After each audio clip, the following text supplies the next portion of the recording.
Hello, my creative friends. Welcome back to the Do for the Process podcast. This is where we learn how to grow our creative businesses without burning out, without losing the joy, without stalling along the ways because this career is hard.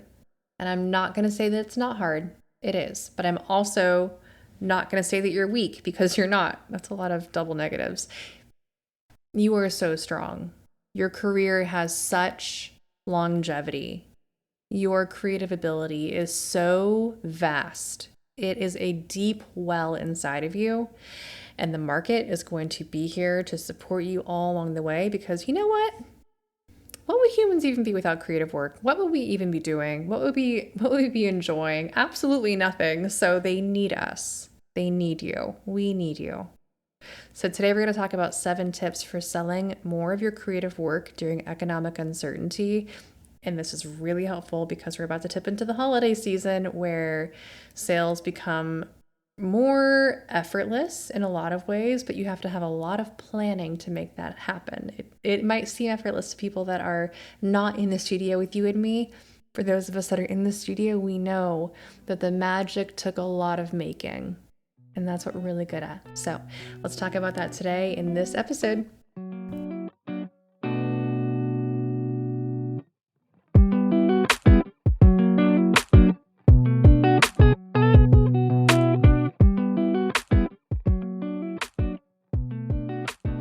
Okay, let's get cozy because this is a really important conversation.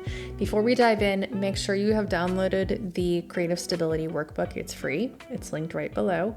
Also, mark your calendars and buy your plane ticket because you're coming to Atlanta, Georgia to be with me. November 8th and 9th, I'm hosting my first in-person event that I'm so excited about. It's a 2-day, very full weekend of learning and growing and enjoying and talking and sharing and getting to know one another in an intimate space. This is not a conference, but it is a very thoughtful, very thorough schedule of events.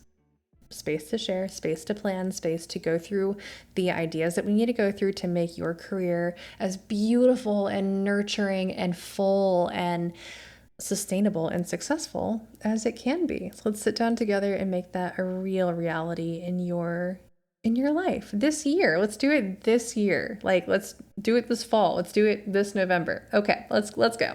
There is also a nice little discount code for you down there for $150 off your spot because I really want podcast listeners in particular to be there. I feel like if you listen to this podcast, then you are extremely ready to be in this room with me, okay? It's kind of the way that I'm imagining this.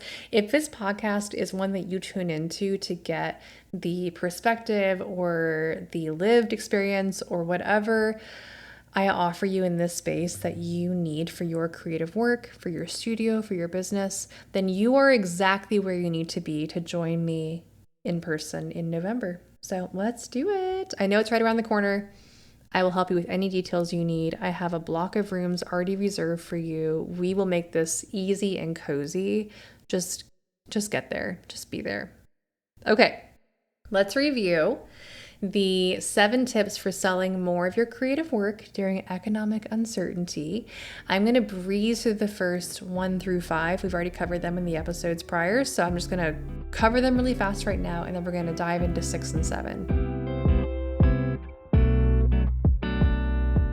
Number 1, position your work as accessible luxury and a lasting investment. Number 2, offer multiple price points and payment options.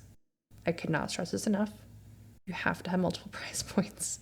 Number 3, focus on gifting and special occasions. That seems so obvious right now, but year-round, this is a very good tip. Number 4, build relationships through storytelling. We are here for connections. We are here for the big stories and the little stories and everything in between. And when I say stories, I mean give us something to imagine. Give us something to connect and to relate to. Relationships and relationship building is what this is all about.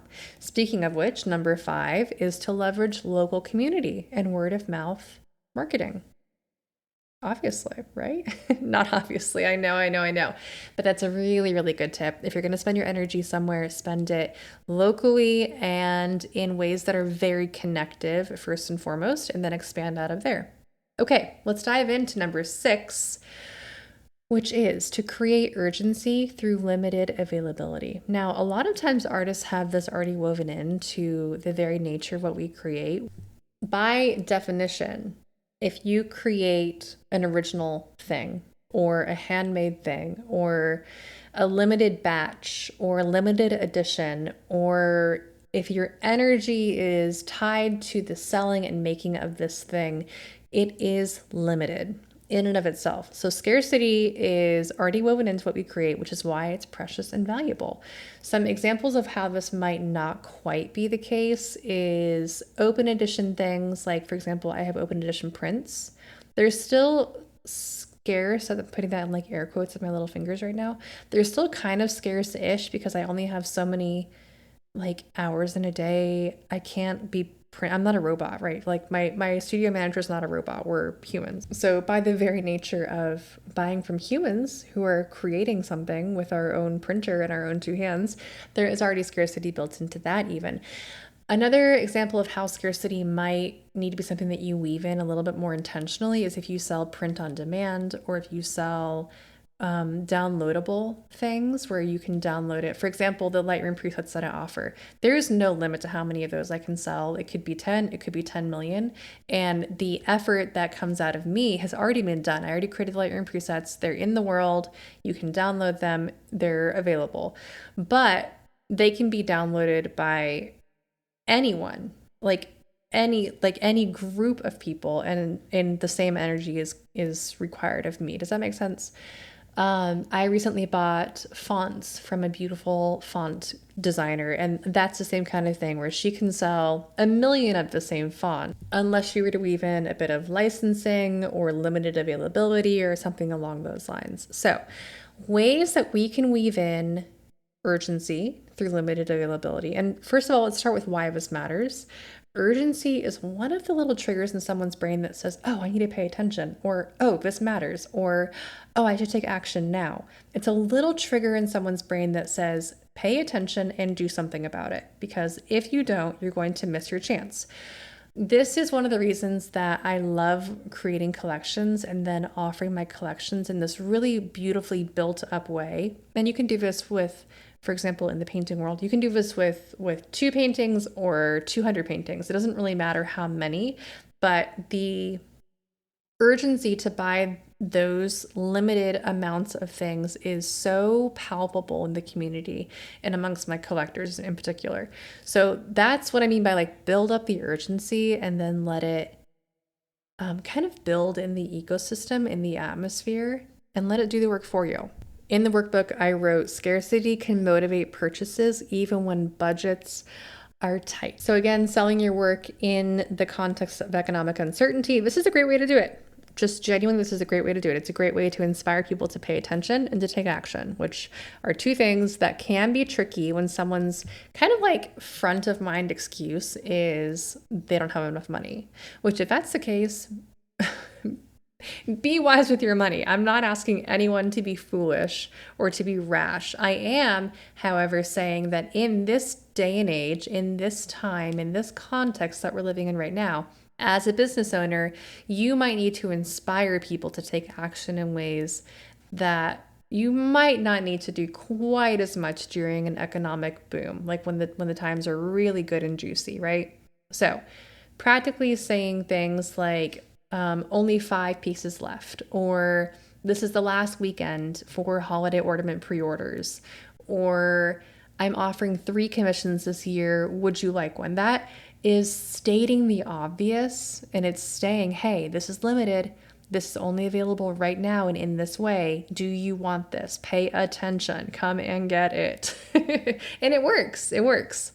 Limited edition, print releases, seasonal collections, time-sensitive promotions. These are all examples of creating urgency through limited availability. Now, I will say false urgency feels gross. False, like, you know, when you can tell someone has just like randomly said something to make something feel more urgent, and it doesn't feel like it's backed up by anything other than, I don't know, greed. I don't know. For example, when a car dealership has like, buy all the cars now, they're all whatever. You can tell they just made that up. They just want you to take action, which is fine. It just feels a little bit like, that feels weird. It's fine in the car industry. We expect it from them. We expect, low bars for them. But in our industry, you don't want to come off as a slimy salesperson ever, ever, ever, ever. So I recommend making sure the urgency is genuine. Find ways to weave in. Again, it's very easy for us to do this because we are humans and we create things with our human bodies, which means it's now 5:12 p.m. I'm going to be done recording this podcast. I am a human. I have an end. So because of that, there's a limited availability to how many podcast episodes I can create. It's just the way humans are. If I were painting right now, I would also be done painting right now, which means that's all I can do for the day. It's limited, which I love. I love that so much.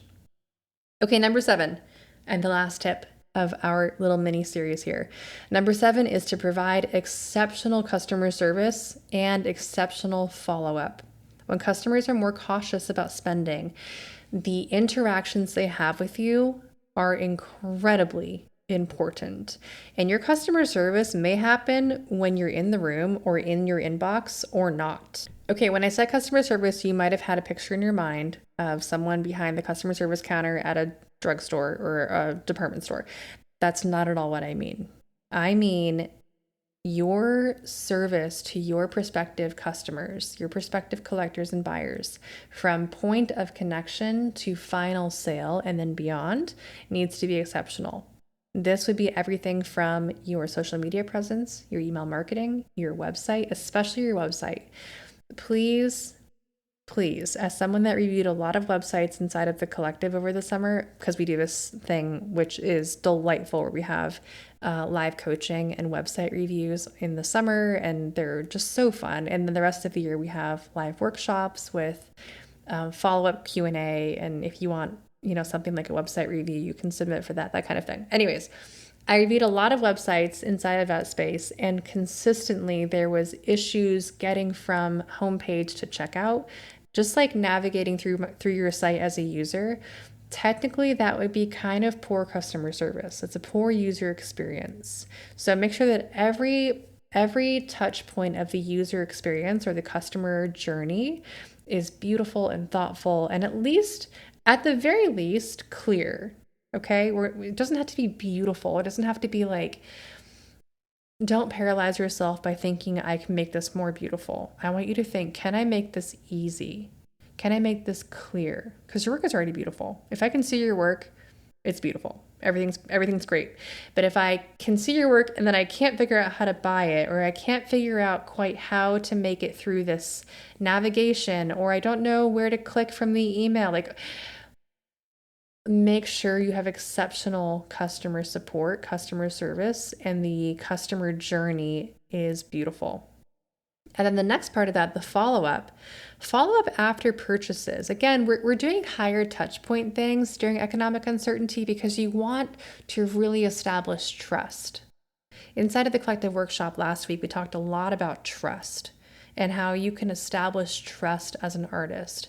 If your website feels untrustworthy, people are not going to spend their precious dollars in that space on an expensive product that they're not sure they can trust. And that's just me being the big sister energy in the room, which you get a lot of in the collective. Trust. I'm very, very kind, but very I want you to succeed. And this is how you succeed. Just establish that trust, establish that beautiful journey of desire to connection to satisfaction. That's what we want. Happy customers become repeat buyers. Repeat buyers are so easy, by the way. If you're again looking at your energy expenditures and thinking, what's the most effective use of my energy? Repeat buyers are a very good place to spend your energy. Happy customers become repeat buyers and enthusiastic advocates. Back to that word of mouth marketing piece that we talked about last time, which is crucial when customer acquisition becomes more and more challenging. If you are considering spending money on ads, I would ask you to do these things first. If you're considering spending a lot of energy learning a new platform or trying something new, again, I'm going to ask you to work on these things first. Okay, so just in recap, we've covered all 7 now. Number 1, your work is accessible luxury and a lasting investment. Number 2, offer multiple price points and payment options. Number 3, focus on gifting and special occasions. Number 4, build relationships through storytelling, connections, making those deep and integral spaces in someone's heart and mind. Number 5, leverage local community and word of mouth. Number 6, create urgency through limited availability. So easy for us. Just point it out, make it more obvious. Number 7, provide exceptional customer service and follow up. I hope this has been inspiring. If you are left with a bit of like, oh my gosh, but how do I do these things?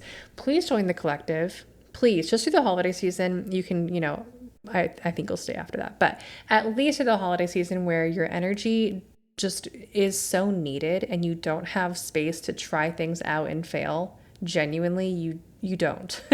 Join the collective. There's a whole section in there on holiday marketing, sales, products, resources. There's so much in there. We talk about everything that you need to know about growing your email list, about growing your social media, about diversifying. When I talked about like selling multiple price points, we talk about that in more detail. So please give yourself the gift of knowledge and of empowerment. And I cannot wait to see you in there. I'd also like to just support you more if you have questions. We're together once a month in a very 2-hour-ish, 1.5-hour-ish live workshop with Q&A, so you can show up with your questions in that space. It's genuinely so sweet and so meaningful. And members stay for months and months because they agree with me. So that's wonderful. Again, a reminder as we finish up today, even in a quieter market and in uncertain times when the world feels especially painful for many, many people, your art matters. Your voice still deserves to be shared. In fact, you know what I'm going to say? We need it more than ever. Your work belongs in homes and in the hearts of those who love it. Sales might ebb and flow a bit throughout the year, that's to be expected, but your worth does not ever ebb and flow. You can rest without disappointing. You can rest without disappearing. You can sell with softness and with confidence. You can build a sustainable studio rooted in pleasure and in growth, not in ego or in hustle, because ew, we don't do that. Your art has a place in every season, and so do you. Thank you for being here today, and I cannot wait to see you inside of the collective, or better yet, in Atlanta, Georgia for the Making Art Work in-person event November 8th and 9th. Again, it's worth the plane ticket. Just trust me on this one. Okay, I'll see you there. Bye for now.